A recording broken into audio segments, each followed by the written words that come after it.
प्रलय के जल में मार्कंडेय जी को भगवान के दर्शन तथा भगवान की नाभि से कमल की उत्पत्ति। पुलस्त जी ने कहा, भीष्म, एक समय की बात सुनो। महामुनि मार्कंडेय को एकार्णव के जल में शयन करने वाले भगवान कौतूहलवश अपने मुंह में लीन गए। कई हजार वर्षों की आयु वाले वे महर्षि भगवान के ही उत्कृष्ट तेज से उनके उदर में तीर्थ यात्रा के प्रसंग से विचरते हुए पृथ्वी के समस्त तीर्थों में घूमते फिरे। अनेकों पुण्य तीर्थों के जल से युक्त वन और नाना प्रकार के आश्रम उन्हें दृष्टिगोचर हुए। उत्तम दक्षिणाओं से संपन्न यज्ञों द्वारा यजन करने वाले यजमानों तथा यज्ञ में सम्मिलित सैकड़ों ब्राह्मणों को भी उन्होंने भगवान के उदर में देखा। वहां ब्राह्मण आदि सभी वर्णों के लोग सदाचार में स्थित थे। चारों ही आश्रम अपनी अपनी मर्यादा में स्थित थे। इस प्रकार भगवान के उदर में समूची पृथ्वी पर विचरते बुद्धिमान मार्कंडेय जी को 100 वर्षों से कुछ अधिक समय बीत गया। तदनंतर वे किसी समय पुनः भगवान के मुख से बाहर निकले। उस समय भी सब ओर एकार्णव का जल ही दिखाई देता था। समस्त दिशाएं कोहरे से आच्छादित थीं। जगत संपूर्ण प्राणियों से रहित था।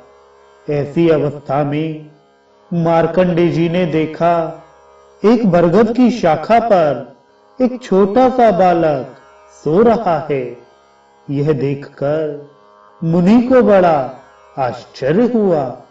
वे उस बालक का वृतांत जानने के लिए उत्सुक हो गए। उनके मन में यह संदेह हुआ कि मैंने कभी इसे देखा है। यह सोचकर वे उस पूर्व परिचित बालक को देखने के लिए आगे बढ़े। उस समय उनके नेत्र भय से कातर हो रहे थे।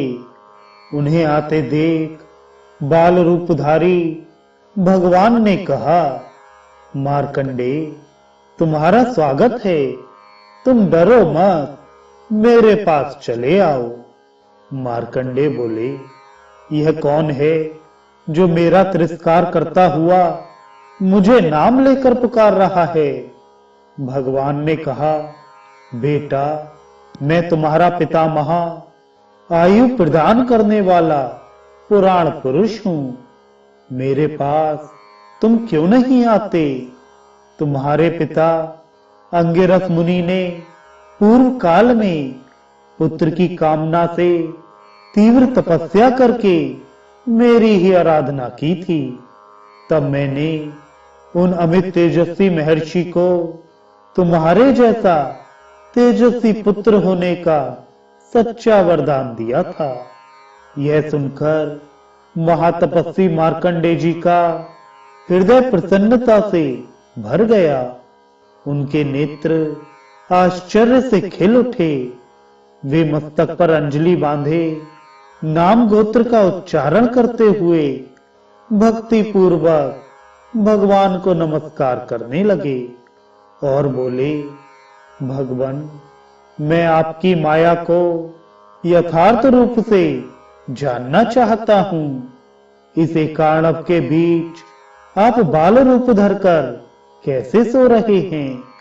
श्री भगवान ने कहा, ब्राह्मण, मैं नारायण हूं, जिन्हें 1000 मस्तकों और हजारों चरणों से युक्त बताया जाता है। वह विराट परमात्मा मेरा ही स्वरूप है। मैं सूर्य के समान वर्ण वाला तेजोमय पुरुष हूं। मैं देवताओं को भविष्य पहुंचाने वाला अग्नि हूं और मैं ही 7 घोड़ों के रथ वाला सूर्य हूं। मैं ही इंद्र पद पर प्रतिष्ठित होने वाला इंद्र और ऋतुओं में परिवत्सर हूँ। संपूर्ण प्राणी तथा समस्त देवता मेरे ही स्वरूप हैं। मैं सर्पों में शेषनाग और पक्षियों में गरुड़ हूँ। संपूर्ण भूतों का संहार करने वाला काल भी मुझे ही समझना चाहिए। समस्त आश्रमों में निवास करने वाले मनुष्यों का धर्म और तप मैं ही हूँ।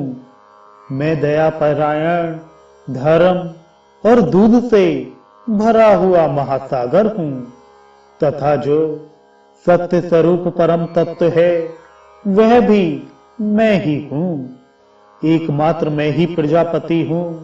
मैं ही सांख्य, मैं ही योग और मैं ही परम पद हूँ।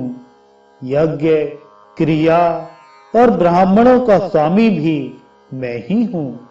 मैं ही अग्नि, मैं ही वायु, मैं ही पृथ्वी, मैं ही आकाश और मैं ही जल, समुद्र, नक्षत्र तथा 10 दिशाएं हूँ। वर्षा, सोम, मेघ और भविष्य इन सबके रूप में भी मैं ही हूँ। क्षीर सागर के भीतर तथा समुद्रगत वडवाग्नि के मुख में भी मेरा ही निवास है। मैं ही संवर्तक अग्नि होकर सारा जल सोख लेता हूँ। मैं ही सूर्य हूँ। मैं ही परम पुरातन तथा सबका आश्रय हूँ। भविष्य में भी सर्वत्र मैं ही प्रकट होऊंगा तथा भावी संपूर्ण वस्तुओं की उत्पत्ति मुझसे ही होती है।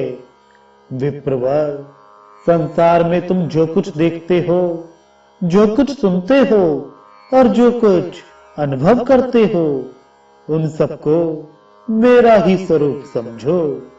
मैंने ही पूर्व काल में विश्व की सृष्टि की है तथा आज भी मैं ही करता हूँ।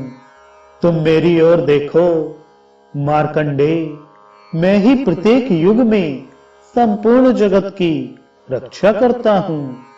इन सारी बातों को तुम अच्छी तरह समझ लो।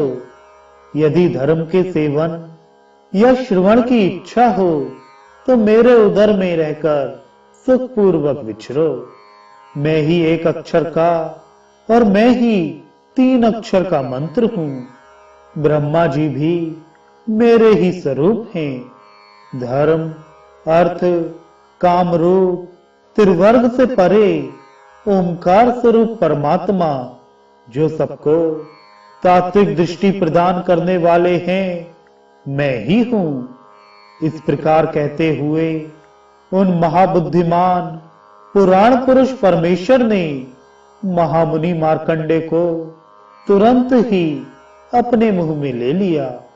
फिर तो वे मुनि श्रेष्ठ भगवान के उदर में प्रवेश कर गए और नेत्र के सामने एकांत स्थान में धर्म श्रवण करने की इच्छा से बैठे हुए अविनाशी हंस भगवान के पास उपस्थित हुए। भगवान हंस अविनाशी और विविध शरीर धारण करने वाले हैं। वे चंद्रमा और सूर्य से रहित प्रलयकालीन एकार्णव के जल में धीरे धीरे विचरते तथा जगत की सृष्टि का संकल्प लेकर विहार करते हैं। तदनंतर विमलमती महात्मा हंस ने लोक रचना का विचार किया। उस विश्व रूप परमात्मा ने विश्व का चिंतन किया एवं भूतों की उत्पत्ति के विषय में सोचा।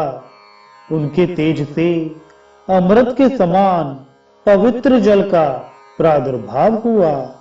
अपनी महिमा से कभी च्युत न होने वाले सर्वलोक विधाता महेश्वर श्री हरि ने उस महान जल में विधिवत जल क्रीड़ा की। फिर उन्होंने अपनी नाभि से एक कमल उत्पन्न किया जो अनेकों रंगों के कारण बड़ी शोभा पा रहा था। वह स्वर्णमय कमल सूर्य के समान तेजोमय प्रतीत होता था।